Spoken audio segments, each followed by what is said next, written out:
कभी कभी शादी सिर्फ दो लोगों का रिश्ता नहीं होती, वो दो जिंदगियों के बीच का एक बड़ा बदलाव होती है। शहर से गांव, आज़ादी से जिम्मेदारी और मैं से हम बनने तक का सफ़र। आज की कहानी है रिया की, एक शहर की लड़की जिसकी शादी हुई गांव में। ये कहानी न रुलाने के लिए है, बल्कि समझाने के लिए है, क्योंकि बदलाव अगर प्यार से हो तो ज़िंदगी आसान हो जाती है।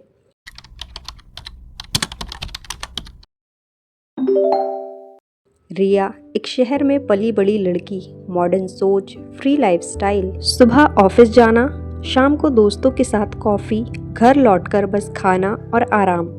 ना किचन की टेंशन, ना घर के काम की जिम्मेदारी। रिया के लिए जिंदगी सिंपल थी और खुशहाल भी। उसे ये कभी अंदाज़ा भी नहीं था कि उसकी ये आरामदायक दुनिया इतनी जल्दी बदलने वाली है। उसी ऑफिस में काम करता था राहुल, शांत, समझदार और दिल से गांव से जुड़ा हुआ। ऑफिस की छोटी छोटी बातों से दोस्ती हुई और फिर धीरे धीरे दोस्ती प्यार में बदल गई। बस एक फर्क था, राहुल गांव का था। रिया के मन में एक डर था, शादी के बाद गांव में रहना। वो सोचकर ही अनकंफर्टेबल हो जाती।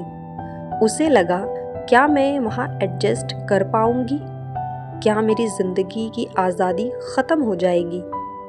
राहुल ने उसे समझाया, थोड़े दिन की बात है रिया, शादी के बाद कुछ समय गांव में रहेंगे, फिर मैं मम्मी पापा को मना लूँगा, हम शहर में वापस आ जाएंगे। प्यार में भरोसा होता है और रिया ने भरोसा कर लिया। शादी हुई। शहर की रिया अब गांव की बहू बनकर पहली बार उस घर में कदम रखती है। नई दुल्हन, भारी गहने, चारों तरफ लोग, सब कुछ नया था। रिया मुस्कुरा तो रही थी, लेकिन दिल के अंदर थोड़ी घबराहट थी। गांव की सुबह अलग थी, जल्दी उठना, घर के काम और हर काम में परफेक्शन की उम्मीद। रिया सीखने की कोशिश तो कर रही थी, लेकिन दिल से खुश नहीं थी। ये एडजस्टमेंट उसकी पसंद नहीं थी, मजबूरी थी। एक दिन घर में मेहमान आए। भाभी के साथ रिया भी किचन में लगी हुई थी।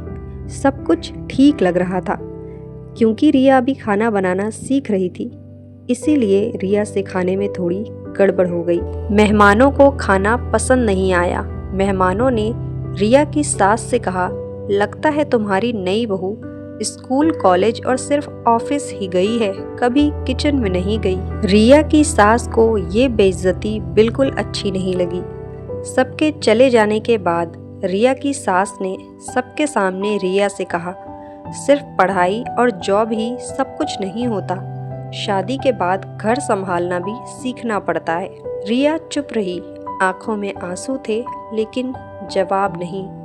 रिया रोते हुए अपने कमरे में चली गई। उसे लगा यहाँ उसे कोई समझने वाला नहीं।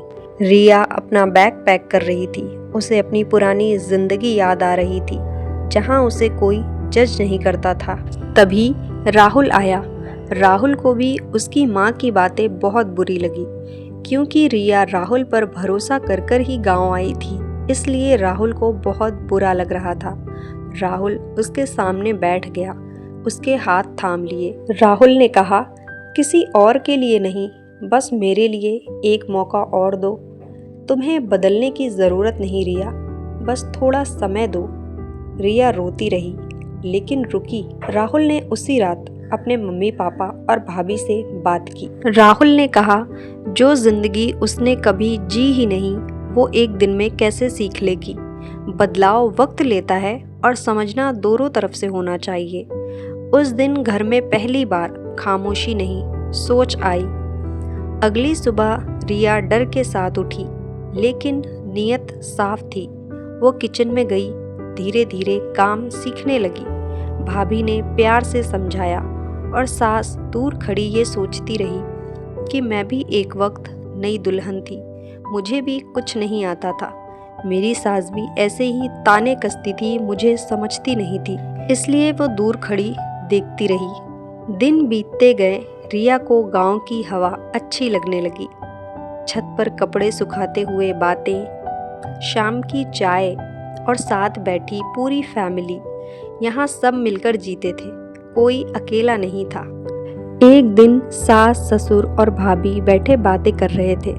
सास ने कहा, इसने इतना एडजस्ट किया तो हमारा भी फर्ज है कि हम इसकी ज़िंदगी ना छीने। वो हमारी खुशी में खुश है तो हमें भी उसकी खुशी में खुश होना चाहिए। ससुर ने कहा, ये जॉब करे, हमें कोई ऐतराज़ नहीं। और वहीं से सब कुछ बदल गया। सास ने धीरे से रिया का हाथ पकड़ा। इस बार उसकी आवाज़ में सख्ती नहीं थी, बस अपनापन था। रिया, हमसे बहुत बड़ी गलती हो गई थी। हम ये भूल गए थे कि तुम भी किसी की बेटी हो।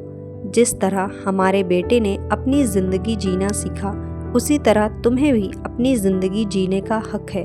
तुमने हमारे घर के लिए, हमारे राहुल के लिए खुद को बदला, बहुत कुछ सीखा, चुपचाप सहा और कभी शिकायत नहीं की। अब हमारी बारी है कि अब हम भी थोड़ा बदलाव करें। तुम पढ़ी लिखी हो, तुम्हारा सपना है, तुम्हारी पहचान है, उसे मत छोड़ो।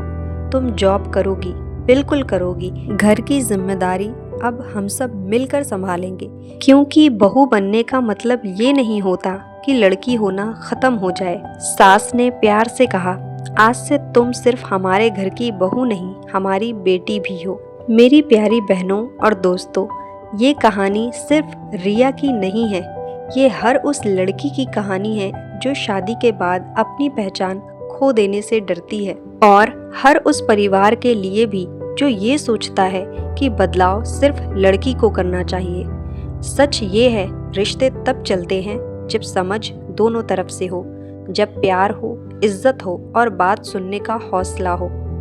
तब गांव और शहर दो दुनिया नहीं रहते, बस एक घर और एड्रेस बनकर रह जाते हैं। दोस्तों, अगर ये कहानी आपको अपनी ज़िंदगी की किसी सच्चाई से जोड़ गई हो, अगर आपको लगता है कि बदलाव सिर्फ एक इंसान की ही नहीं, पूरे परिवार की जिम्मेदारी है, तो इस चैनल को सब्सक्राइब ज़रूर करें, क्योंकि यहाँ कहानियाँ सिर्फ सुनाई नहीं जाती, महसूस करवाई जाती है। और हाँ, कमेंट में ज़रूर बताइएगा कि आपके हिसाब से इस कहानी में सबसे सही कौन था। और अब आपकी जिम्मेदारी बनती है कि इस वीडियो को आगे शेयर करें, ताकि किसी और रिया को ये सब ना सहना पड़े।